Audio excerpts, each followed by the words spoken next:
Wood, an abundant and renewable natural resource, is suitable for many types of building construction, be it residential or non-residential, light frame or heavy timber frame, low-rise or mid-rise. Wood can be used in various building applications.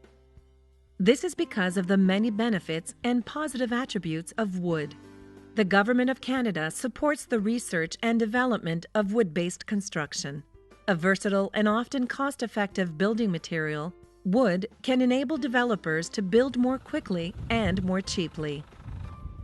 Wood structures are strong, durable, and resilient.